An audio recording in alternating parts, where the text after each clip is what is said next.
toutes et à tous, bienvenue sur Business Africa. C'est avec grand plaisir que je vous retrouve pour cette nouvelle édition.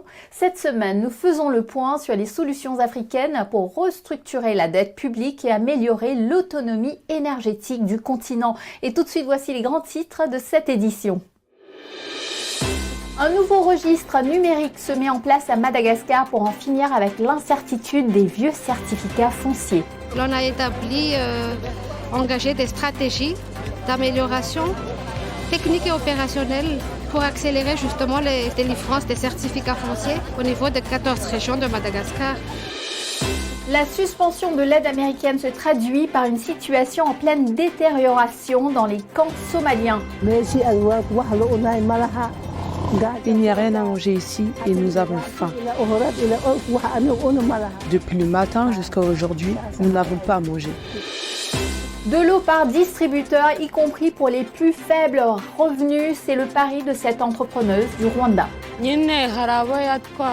La rivière emporte beaucoup de gens qui viennent chercher de l'eau. Cette eau nous cause aussi de nombreux problèmes de santé. Si nous avions de l'eau propre, nous ne viendrions pas d'ici.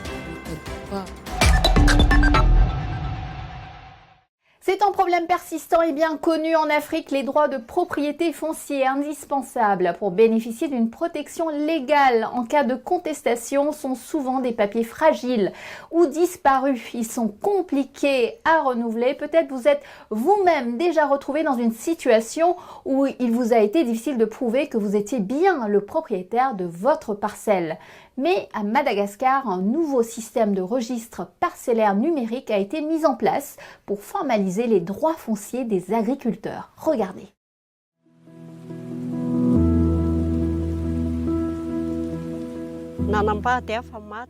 Je suis veuve. Nous cultivons des haricots verts. J'ai un certificat foncier pour mon terrain.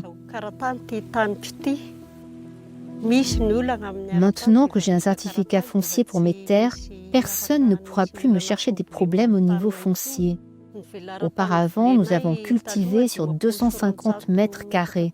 Après avoir obtenu notre certificat foncier, nous avons pu doubler notre champ à 500 mètres carrés et nous cultivons maintenant avec sérénité. Je peux m'occuper de mon champ. Il y a une usine qui collecte nos produits tous les jours et nous en tirons des bénéfices. Nous pourrons réaliser des projets pour améliorer notre avenir. Je peux encore me développer chaque année. À l'instar de celle de Madame Philippine, plus de 800 000 parcelles sont maintenant certifiées. Une garantie pour les agriculteurs d'investir sur leur terrain. L'agriculture qui fait vivre 4 Malagas sur 5 a le potentiel de sortir des millions de personnes de la pauvreté. Mais à moins de garantir leurs droits fonciers, les agriculteurs ont peur d'investir à long terme sur les terres qu'ils utilisent.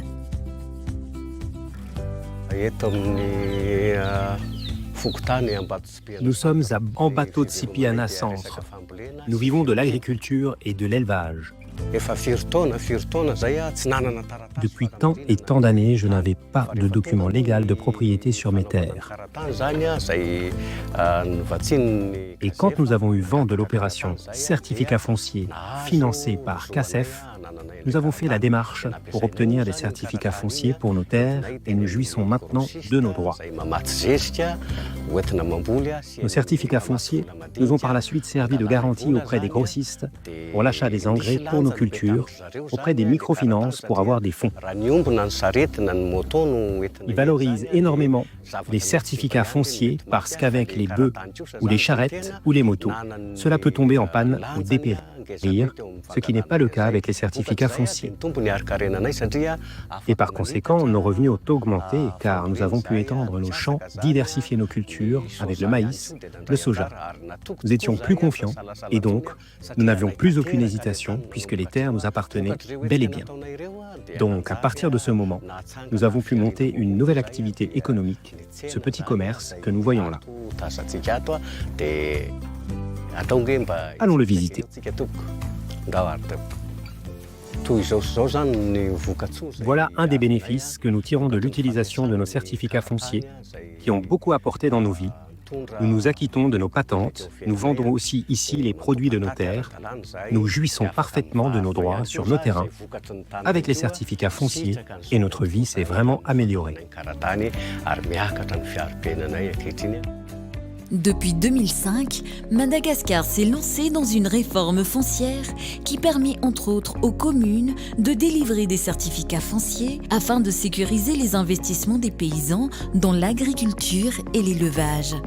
Cette réforme a eu pour effet de renforcer le sentiment de sécurité auprès des ménages ruraux, de diviser par 30 les coûts des dossiers, de réduire les délais de traitement des dossiers de 6 ans à 6 mois et de rendre accessible un document légal de propriété. Les paysans peuvent cultiver en toute liberté, sans crainte ni peur, et ils peuvent même avoir des garanties pour les projets qu'ils envisagent. Depuis 2014, cette réforme foncière est appuyée et soutenue par la Banque mondiale à travers le projet CASEF. Grâce au projet, le gouvernement a distribué autant de certificats fonciers en 4 ans et dans 6 régions qu'il n'en a été délivré en 17 ans dans tout le pays. On a établi, engagé des stratégies d'amélioration technique et opérationnelle pour accélérer justement les délivrances des certificats fonciers au niveau de 14 régions de Madagascar. Donc parmi ça, il y a par exemple le PLOF qui va être accéléré, la cartographie, associée avec l'acquisition des images satellitaires. Il y a également la protection du certificat foncier qui est le QR code pour permettre la sécurisation de ces certificats fonciers. Et à noter, c'est un projet qui a permis à ce jour la certification de plus d'1 million de parcelles au profit de 206 000 foyers, soit 10% des terres rurales de Madagascar. En finir avec la dépendance du continent à l'égard des produits pétroliers raffinés importés à grands coûts, c'est le problème qu'a entrepris de régler Afreximbank, la banque africaine d'import-export. Elle vient de lancer un programme de financement du commerce pétrolier intra-africain de 3 milliards de dollars. L'objectif est de financer l'achat de produits pétroliers raffinés par les acheteurs africains et des Caraïbes et de rationaliser ainsi cet approvisionnement qui représente un coût d'importation de 30 milliards de dollars par an pour le continent. Il s'agit aussi de commencer à tirer parti des capacités de raffinage qui se mettent progressivement en place en Afrique. Afreximbank est le principal bailleur de fonds de la raffinerie nigériane Dangote. Et dans un contexte de recul de l'aide internationale, les efforts de philanthropie du secteur privé sont particulièrement recherchés. La fondation Mastercard vient ainsi d'annoncer un partenariat stratégique de 300 millions de dollars avec l'Agence des Nations Unies pour les réfugiés. L'accord devrait permettre à plus d'1,5 million de jeunes réfugiés et déplacés à travers l'Afrique de terminer leurs études et à 200 000 jeunes d'accéder à un emploi décent d'ici 2030. À noter, le partenariat dispose d'une composante importante d'intégration des femmes et il servira aussi à renforcer des organisations locales et dirigées par des réfugiés. L'un des endroits où les conséquences de la suspension de l'aide américaine se font le plus sentir est la Somalie. La décision paralyse le versement d'un programme de 125,5 millions de dollars du gouvernement américain et laisse l'Union européenne gérer le financement de la sécurité du pays ainsi qu'une communauté de près de 4 millions de personnes déplacées, ce qui ouvre la porte à un sentiment d'incertitude et de désespoir grandissant, déjà prévalent dans les camps, comme on le voit dans ce reportage de notre correspondant en Somalie, Abdulkadir Foudeh. En raison de la sécheresse qui frappe la Somalie, de nombreux réfugiés vivant dans les camps de personnes déplacées près de Mogadiscio luttent pour leur survie. L'aide humanitaire se faisant rare, des familles établies de longue date ont créé de petites entreprises pour faire face à la crise. Elles ne s'attendent pas à gagner beaucoup d'argent, mais pour tous ceux qui sont confrontés à des conditions difficiles et à une assistance limitée, même 2 dollars par jour peuvent faire la différence. Gérer une entreprise dans une économie aussi affaiblie est loin d'être facile. Les clients se font rares et parfois, il n'y a pas de vente du tout. Il faut beaucoup de persévérance et de patience pour continuer. J'ai 7 enfants et comme nous n'avons rien d'autre, nous nous débrouillons pour gagner notre vie avec ça. Nous avons fui la sécheresse dans le district de Kourntounoiré et nous avons besoin d'une aide urgente parce que cela ne suffit pas pour faire vivre 7 enfants. Alors nous demandons à nos frères de nous aider.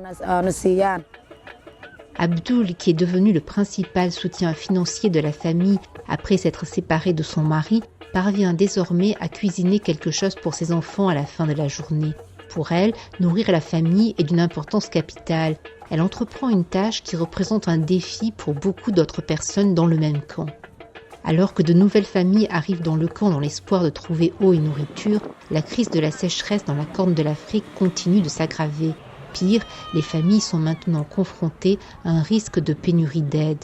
L'Union européenne a interrompu son aide humanitaire après qu'un rapport des Nations Unies a révélé la corruption et la mauvaise gestion des fonds destinés aux victimes de la sécheresse.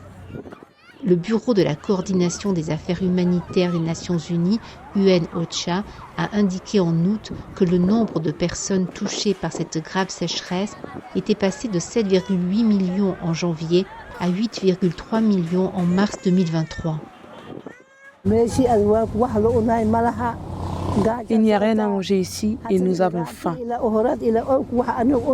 Depuis le matin jusqu'à aujourd'hui, nous n'avons pas mangé. C'est notre situation. Nous avons besoin d'aide et d'une aide urgente. Nous ne comptons que sur l'eau. Nous sommes ici depuis 7 jours. J'ai fui la sécheresse avec mes 10 enfants. Pas d'eau, pas de nourriture et nous sommes également malades. Nous ne pouvons pas obtenir de médicaments ici et nous n'avons pas non plus d'abri. Nous sommes confrontés à de nombreux problèmes.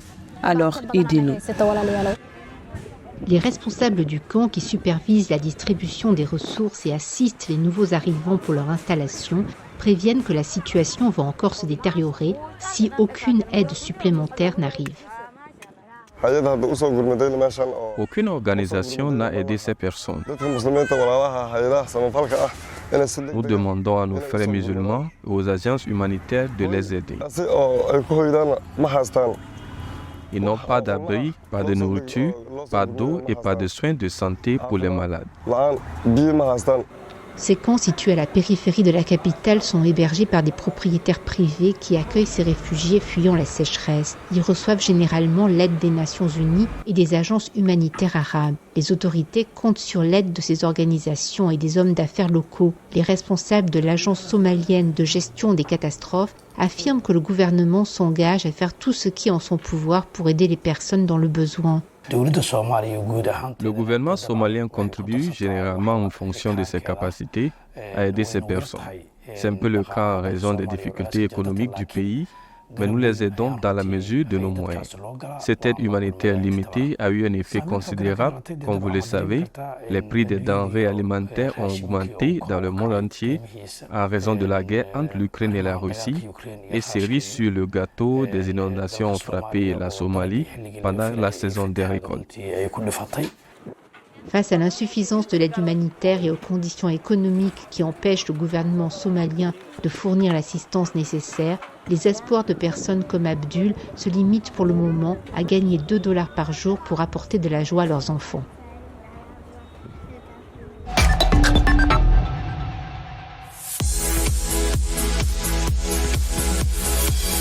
Envie de faire rayonner votre entreprise en Afrique et en Europe ? Augmentez votre visibilité avec Fréquence Business grâce à notre réseau de chaînes de télévision nationales dans plus de 40 pays. Chaque semaine, plus d'une centaine de diffusions à travers l'Afrique, l'océan Indien et l'Europe. Ne manquez pas cette opportunité unique. Alors n'hésitez pas, contactez-nous dès maintenant.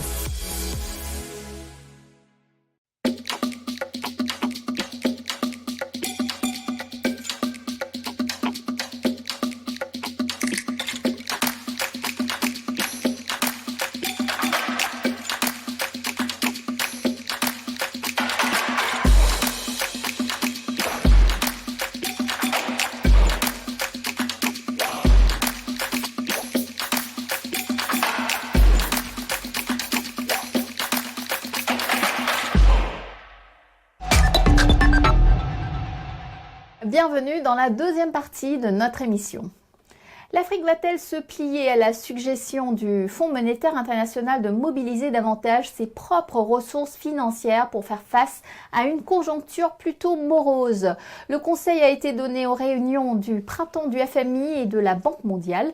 Il s'agirait en clair de faire davantage appel aux impôts et aux taxes pour stimuler l'investissement. Pour le moment, le continent avance en ordre dispersé. L'Afrique du Sud a renoncé à augmenter le taux de la taxe sur la valeur ajoutée de 15%, comme annoncé précédemment. Le Mozambique a approuvé un budget qui impose une réduction des dépenses de 9% et le Nigeria affine de son côté un projet de réforme de l'impôt pour moins dépendre des revenus du pétrole. Il pourrait imposer davantage les plus riches et exempter la population qui gagne moins de $62 par mois.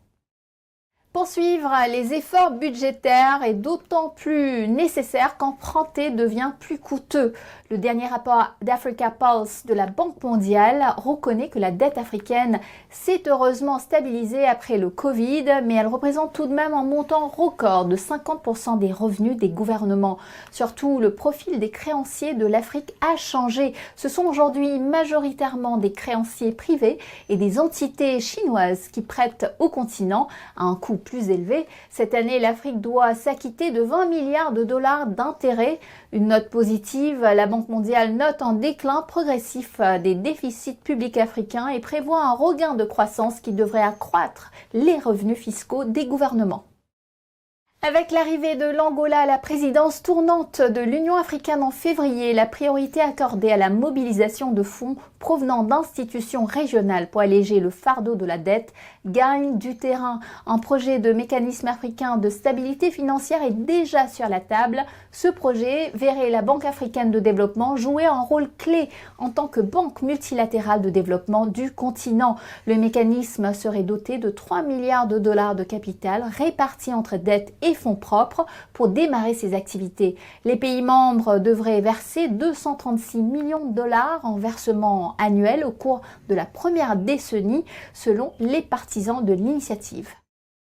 Et dans le reste de l'Afrique, l'eau potable est toujours très loin d'être véritablement un droit acquis puisque cette ressource précieuse dont nous avons tous besoin, des millions de personnes en Afrique peinent toujours à y accéder. Au Rwanda, une femme a mis son esprit d'entreprise au service de cette quête. Elle a réussi à changer la vie de plus de 73 000 personnes qui ont maintenant accès à des distributeurs d'eau potable par abonnement.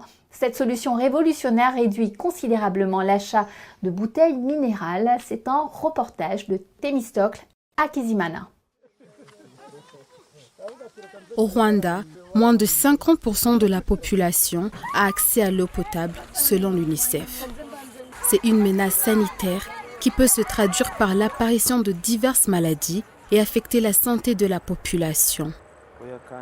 Dans la capitale Kigali ainsi que dans la région avoisinante, il est indéniable que l'eau potable demeure un sérieux problème. L'eau que puisent les habitants dans les rivières n'est en effet pas toujours propre. La rivière emporte beaucoup de gens qui viennent chercher de l'eau. Cette eau nous cause aussi de nombreux problèmes de santé. Si nous avions de l'eau propre, nous ne viendrions pas ici. Yvette Ishimwe, 25 ans, est la fondatrice d'Iriba Water Group, une start-up qui fournit de l'eau potable aux communautés rurales et urbaines.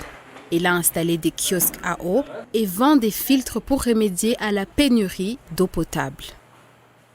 L'eau potable est un problème sérieux au Rwanda et dans la région. Par exemple, je vous donne un chiffre simple. Rien qu'en Afrique subsaharienne, 390 millions de personnes n'ont pas un accès abordable à l'eau potable. Vous pouvez donc voir par vous-même que si nous avons toujours ces chiffres sans accès à l'eau potable, c'est un problème sérieux.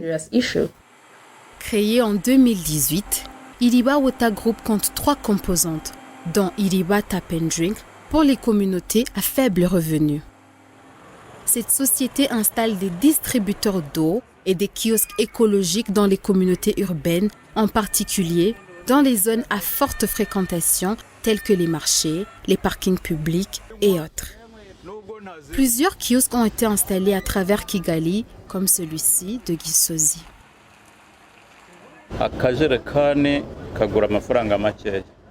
Je fais un travail dur. Et un petit jerrycan d'eau que je consomme chaque jour coûte peu d'argent par rapport à l'eau minérale. Et puis, nous constatons que notre santé s'est beaucoup améliorée depuis que nous avons commencé à boire cette eau. Nous remercions donc le propriétaire de ce commerce de nous permettre d'étancher notre soif.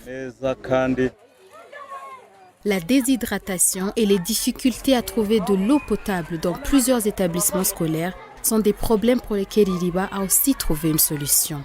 En effet, en passant par sa filiale Iriba Tap & Drink, l'entreprise a choisi d'installer des distributeurs d'eau dans les écoles. Chaque élève, après avoir payé un abonnement trimestriel d'environ $2, bénéficie d'un accès illimité à l'eau potable fournie par Iriba Water Group. Avant, j'avais tout le temps des problèmes de santé à cause de l'eau sale que nous buvions ici. Maintenant, nous ne craignons plus rien. Les diverses actions entreprises par Yvette Ishimwe et sa start-up Iriba Water Group ont permis d'augmenter de manière significative l'accès à l'eau potable des plus démunis.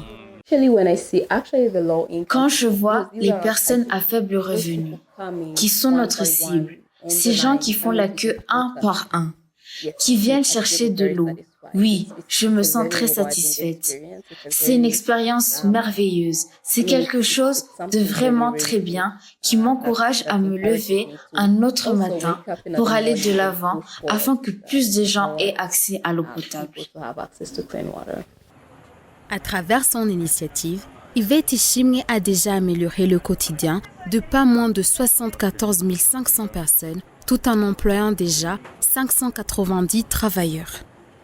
Elle poursuit ses efforts car elle a pour objectif de totalement satisfaire la demande en eau potable sur le marché rwandais.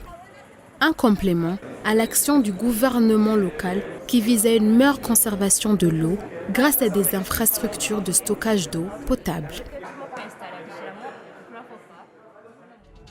Et voilà, Business Africa, c'est fini pour aujourd'hui. Je vous retrouve la semaine prochaine, même chaîne, même heure pour Initiative Africa. J'aurai le plaisir de m'entretenir avec Gagan Gupta qui dirige Arise IIP, un acteur clé des plateformes économiques en Afrique. En attendant, vous pouvez revoir cette émission sur notre site web africaonair.com et nous suivre sur nos réseaux sociaux. N'hésitez pas à liker, partager et commenter en utilisant le hashtag Business Africa.